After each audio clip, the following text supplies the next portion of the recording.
because of the people at the bottom. And so Jesus, this isn't just sympathy, okay? It's not just a feel-good kind of thing. It's practical. It's powerful. You change the bottom, the top will follow. Okay? Let's finish with this. Turn with me to Revelation chapter 19.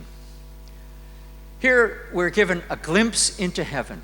And in heaven we're given a prophetic glimpse in the inspired words of our Bibles of what the bride of Christ looks like. All right, we all want to get into the wedding supper, okay? We all want to be the ones with the lamps burning, okay? The wise ones, okay? So we're going to make the right decisions that get us in that place with our lamps burning when the bridegroom comes back. But here's a glimpse of the bride.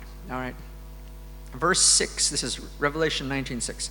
Then I heard what seemed to be the voice of a great multitude, like the roar of many waters and the sound of mighty peals of thunder, crying out, Hallelujah! For the Lord our God, the Almighty, reigns.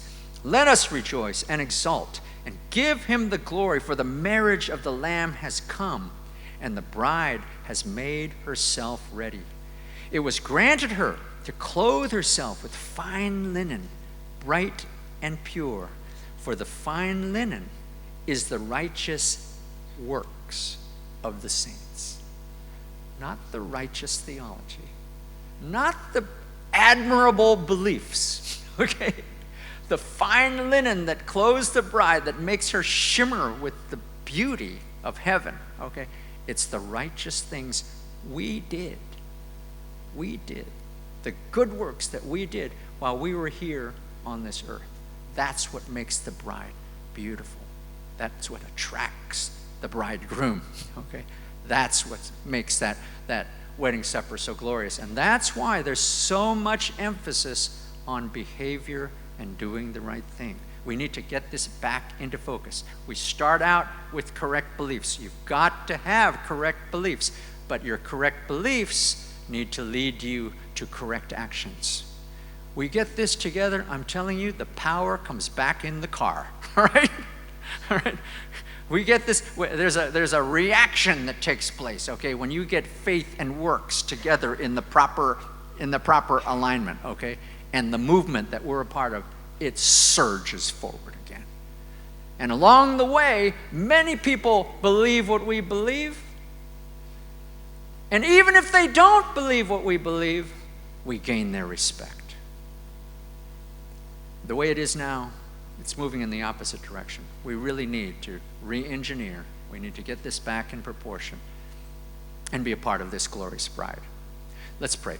Lord, I pray that you'll plant these seeds deep within us, that you'll drive us back, that it's a good thing that we have questions. You'll drive us back to our own scriptures. We'll reread our New Testaments, and we'll ask you, Lord, is it really true? Do I need to make decisions? Do I have to have right actions if I expect to get into heaven? And if so, Lord, I need to know. Tell me now. What do you want from me?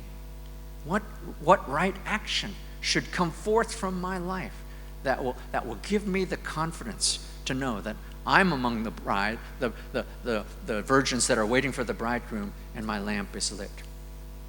Thank you, Lord. Just seal these things in our hearts, we pray, and continue to stir us up because of your word. We pray this in the name of Jesus. Amen.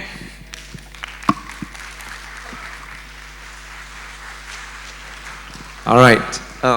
We're going for a tea break. Come back at 4 o'clock. All right. And then we have, if you have questions, just